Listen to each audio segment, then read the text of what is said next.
In terms of personality traits, has there been a personality trait that you have seen amongst founders that has made it easier to get through periods like this? I think it's the founders that will listen and basically a way to handy code it, but they aren't know-it-alls.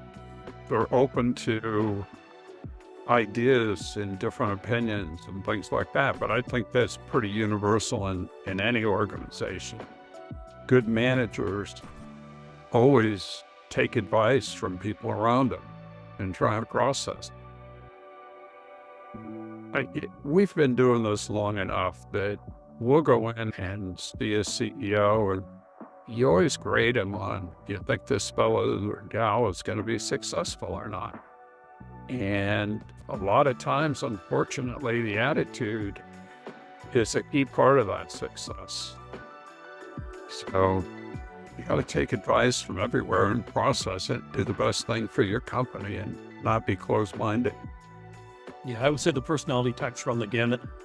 You have some that kind of see the writing on the wall early and understand that a decision needs to be made sooner rather than later. I think some people interpret the remaining runway as the day they run out of cash making the final payroll without really recognizing that there are expenses that are going to be incurred in the aftermath of actually winding the company down, honoring some of its commitments.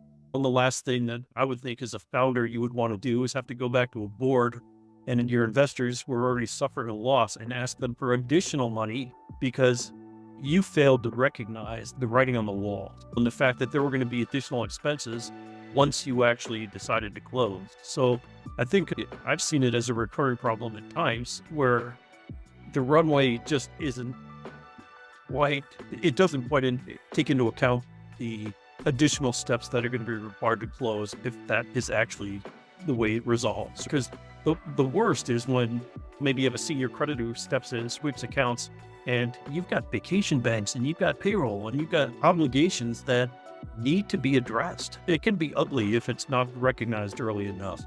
So I like a founder who at least understands what's going on. They've had their come to Jesus moment of this isn't going to make it and we have to resolve it as cleanly as possible and as responsibly as possible. Allowing creditors to incur more and more debt up until the moment of closure, that's just, it's not respectful. It's not ethical. It's a hard one to appreciate or understand. I like a founder who is at least realistic, can recalibrate the sights and understand what's going on, make a decision at the right time. A very successful CEO once told me that I asked him, what's the key to being a CEO or what's the hardest part about being a CEO? And he said, the way I can tell a good CEO is somebody who can tell people no. That was pretty easy. But you got to tell people no and you got to make the right decisions. And the right decisions are not the easy decisions. Download the Rivik Survival Guide today and receive a complimentary consult with one of our financial experts.